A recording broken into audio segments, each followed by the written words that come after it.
Good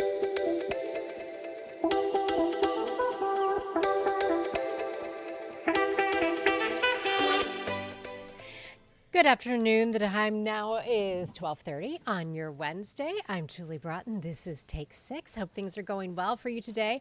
We are certainly seeing a beautiful afternoon. So much sunshine. Some of you started the day with a little bit of fog out there. We will talk more about this warm up that is going to continue. In fact, we do have some 80-degree readings in the forecast. We'll have that for you in just a few minutes. And we're also going to be checking in with News 6 anchor Lisa Bell. She, a few hours ago, was speaking to CBS's financial analyst Jill Schlesinger about the Federal Reserve and a meeting they're having this afternoon and what that could potentially mean for interest rates. So she will have much more on that. Of course, we're all interested on how things affect our bottom line. But first, News 6's Laverne McGee is joining us today. And Laverne, you have been busy on that political beat the last several days. And this morning you had a conversation with Senator Rick Scott. You guys covered a lot of things, including, I think it's safe to say, he feels pretty good about working with President Trump and his administration as we move forward. Absolutely, Julie. I think the whole country now is, immersed in the conversation about politics and a lot of changes that are happening and things going on. We, of course, here so familiar with Senator Scott. Of course, he used to be the governor of Florida. And so we have a good idea of where he stands on a lot of issues. But as you said, he does have a good working relationship with President Trump. And I asked him about how that is going since they've been in office, which has not even been 2 weeks, if you can believe it. Take a listen. Well, I have a good working relationship with President Trump. His chief of staff was my first campaign manager. I've got a good relationship with a lot of his cabinet members, a lot from Florida. You know, Pam Bondi, attorney who will be confirmed as Attorney General. Marco Rubio is already confirmed as Secretary of State. Michael Waltz is the National Security Advisor, and others. I'm going to continue to work with his administration to get things done. But I think, what do people care about? They care about safety. So we've got to figure out how do we have the strongest military so no one can, go to war with us. How do we make sure we keep our country safe?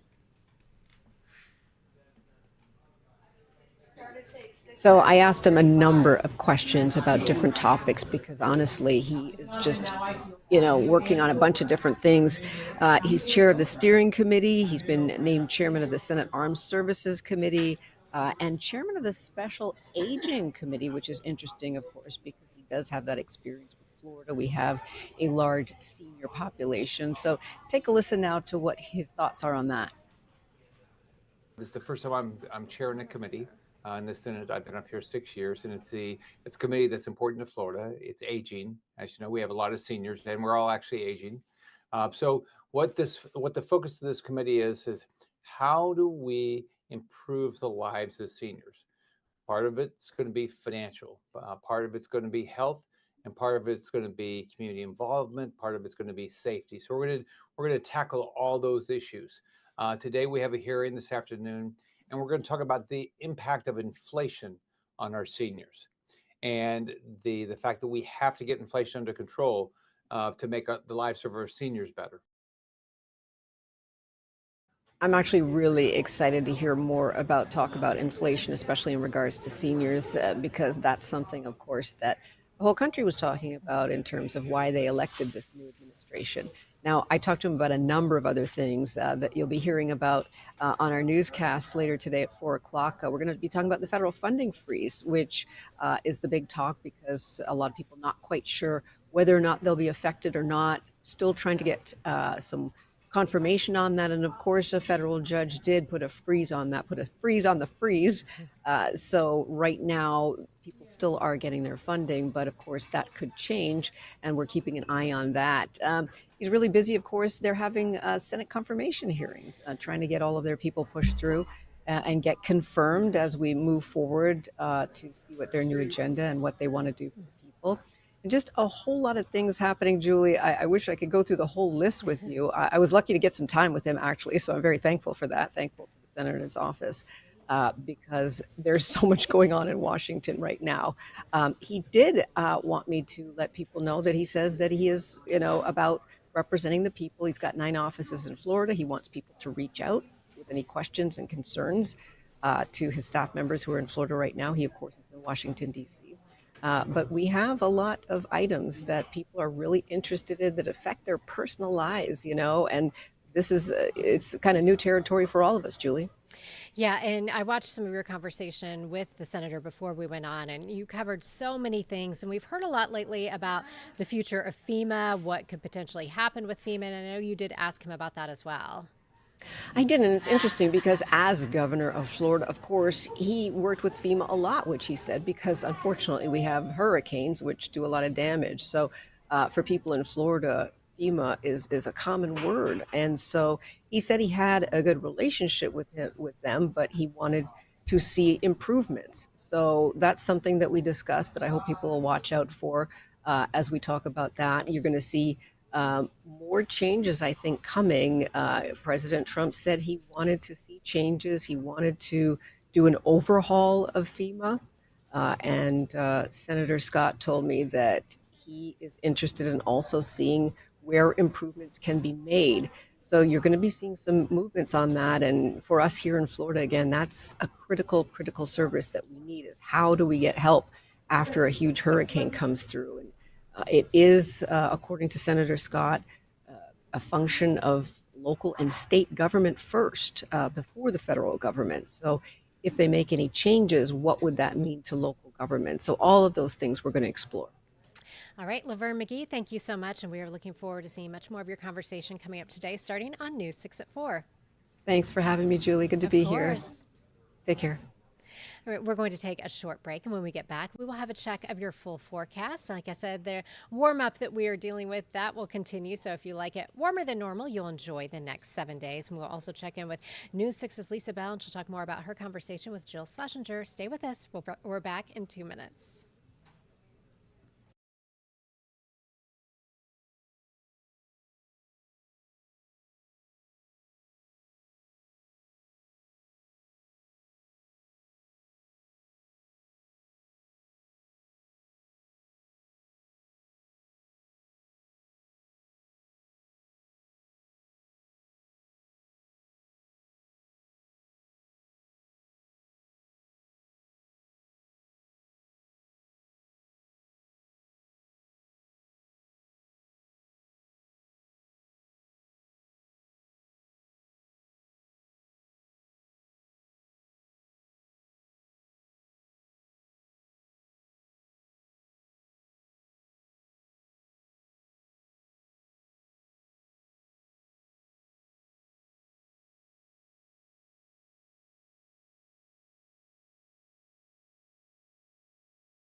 Time now is 12:38. I'm Julie Broughton. Welcome back to Take 6. We're so happy you're spending a little bit of time with us on this Wednesday.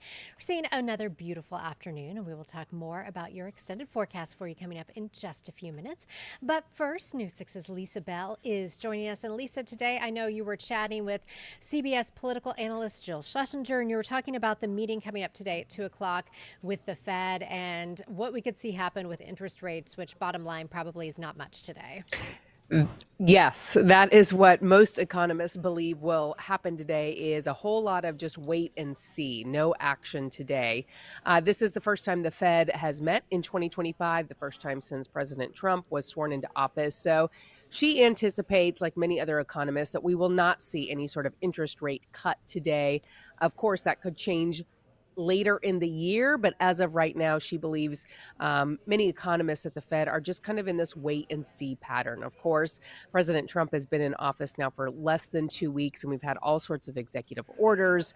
And they're trying to figure out what sort of impact that is going to have on the economy. Now, we know a lot of people, a lot of consumers would like to see interest rates come down a bit. I asked her about that, and the interesting thing is it doesn't these higher interest rates really don't seem to be taking a big chunk out of the economy. The economy seems to still be growing and still quite strong. So I asked her about that. Here's what she had to say about that earlier today.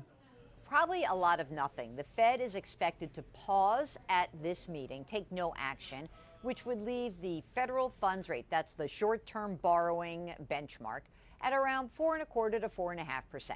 Here's the rationale for a pause, I think, from the Fed's perspective. They look at the inflation rate. They're very happy it's come down from 9 to about, let's say, just below 3%. But they would like the inflation rate to come down towards 2%. So the reason that you are worried about keeping interest rates high to try to facilitate lower inflation is that when you have high interest rates for too long, it can really put a dent into your growth. And at this point, though, the economy continues to expand at a solid pace. So I think that with the economy doing okay with these higher interest rates and the inflation rate not yet at the Fed's target, they're going to say, hey, we can afford to be patient. Let's skip this meeting. We'll look ahead to the next meeting in March and see what data come in between now and then. So this has a big impact on consumers, right? Credit card debt. Also, if you have money in a savings account, it's good news, right? You want the higher interest rates. But also, I asked her about mortgage rates, and the Fed does not control mortgage rates. But we do know that a lot of people are hoping that interest rates will come down and that it'll be an opportunity for them to jump into the housing market. Here's what she had to say about that. So we'll give you the good news first, which is if you're a saver, high interest rates are wonderful. Renewing your CD and getting 4 or 5%, or you've got your high yield savings accounts, and that's all good news. But we do have a recent report from the Philadelphia Federal Reserve Bank, and it found that there are a lot of consumers who are starting to buckle under the weight of higher interest rates. Where we see that most specifically is that we see more people carrying credit card balances. And then we also see of those folks who are actually holding those balances month to month, they are making just the minimum payment. So what we have to watch is whether that group grows and how that impacts the economy. Now, that said, right now, there seem to be enough Americans who have jobs or investments, maybe even own their homes, and those folks are spending. They seem to be making up for the distressed consumers, which is keeping the economy growing. About that earlier today, Julie, we're kind of in a wait and see pattern. We're going to see, what these new Trump policies, what sort of impacts they'll have on the economy. And maybe further into the year, we'll see an interest rate cut. But she's anticipating, like many economists, things to just stay the same today. All right. Same old, same old. All right, Same Lisa. old, same old. Yeah. And we'll see more of your conversation on News 6 later today. Absolutely. That's right. Fabulous. All right, Lisa, thank you so much. Let's get a check of your forecast after last week. Man, last week was a complicated forecast with some sleet, the cold weather. It's so nice to be just kind of in normal Florida weather for now. Here's a look at the radar for you as we are sweeping out. We are dry as we roll through our Wednesday afternoon. I know some of you, especially in our western counties, did wake up to some dense fog this morning. We could see some more fog overnight. Here's the satellite and radar imagery where we're seeing, mostly sunny skies, a little bit of cloud cover at times out there, but overall more sun than clouds will be the trend for today. Here's how we started. We saw a morning low of 52 in Orlando. 51 was your low in Kissimmee. 44 this morning in Ocala, and you were at 43 in Palm Coast.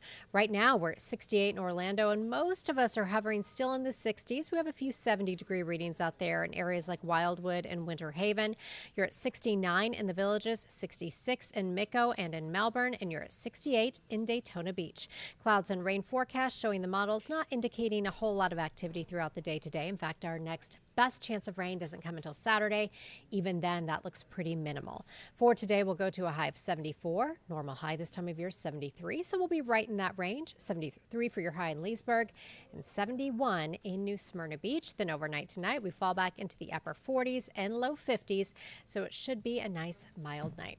Next 7 days looking like this for you. We go to 76 on Thursday, up to 82 on Friday. Saturday, expect a few isolated showers as that cold front comes through. It will bring us slightly cooler temperatures before we go back into the upper 70s by Sunday and into the low 80s for next Monday and Tuesday. We will have much more on your full forecast and that chance of rain for you on Saturday, coming up starting on News 6 at 4. Thanks so much for spending some time with us this afternoon. If you have any questions or comments for us, head to clickorlando.com/take6. Let us know what's on your mind. Otherwise, I will see you at 4.